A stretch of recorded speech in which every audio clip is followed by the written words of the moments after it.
ഇന്ന് നമ്മൾ മരിച്ചീനി നടുകയാണ്.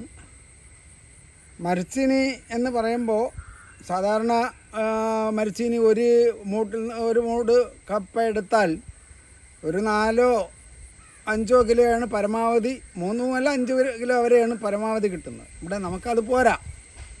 ഞാനിപ്പോൾ ഒരു ചുവട്ടിൽ നിന്ന് ഒരു 20 കിലോ, മിനിമം 20 കിലോ കപ്പ പറിക്കത്തക്ക ലെവലിലുള്ള ഒരു മെത്തേഡാണ് ഉപയോഗിക്കുന്നത്. അതിനെക്കുറിച്ചാണ് പറയുന്നത്. അപ്പോൾ ഞാൻ ഒത്തിരി വിസ്താരമായിട്ട് ഒരു കൂമ്പലെന്ന് പറയുന്നത് ഞങ്ങൾക്കിവിടെ ഒരു തടമെടുത്തിട്ടുണ്ട്.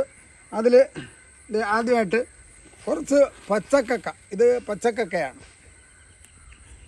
പച്ചക്കക്ക വിതറി. പിന്നെ ഇത് എല്ലുപൊടിയും വേപ്പും കുരുവും കൂടെ മിക്സ് ചെയ്ത മിശ്രിതമാണ്. എല്ലുപൊടി, വേപ്പും കുരു. ഇത് കുറച്ച് നമ്മൾ ഇങ്ങനെ കുറച്ചിത് എല്ലുപൊടിയും വേപ്പും കുരുവും ഇട്ട്, അത് കഴിഞ്ഞിട്ട് ഇത് ഈ മണ്ണിൽ ഇതിനെ ഒന്ന് ഇളക്കി ഒന്ന് മിക്സ് ചെയ്ത് കൊടുക്കുക. മണ്ണൊന്ന് ഇളക്കി മിക്സ് ചെയ്ത് കൊടുക്കുക.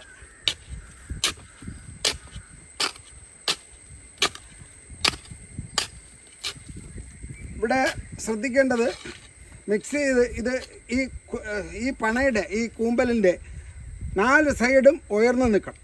ഇതിനകത്ത്, ഈ കൂമ്പലിൻ്റെ അകത്ത് പിന്നെ നമ്മളൊരു ചെറിയ കൂമ്പൽ, അതായത് കുറച്ച് പൊങ്ങി നിൽക്കത്തക്ക വേണം ഈ തടം ഉണ്ടാക്കേണ്ടത്. അത് കഴിഞ്ഞിട്ട് ആ ഉയർന്നു നിൽക്കുന്ന ആ ചെറിയ കൂമ്പലിൽ നമുക്ക് കമ്പ് നടാം. മരിച്ചീനി കമ്പാണ്.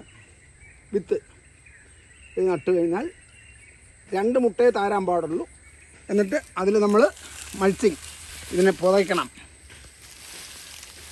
സൂര്യപ്രകാശവും മഴവെള്ളവും നേരിട്ട് പതിക്കാതിരിക്കാനാണ് ഈ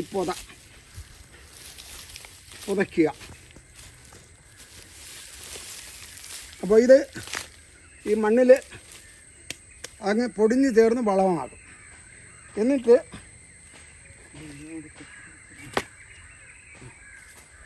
കുറച്ച് ചീരവിത്ത്, ഈ കൂമ്പലിൽ തന്നെ നമ്മൾ കുറച്ച് ചീരവിത്തും കൂടി.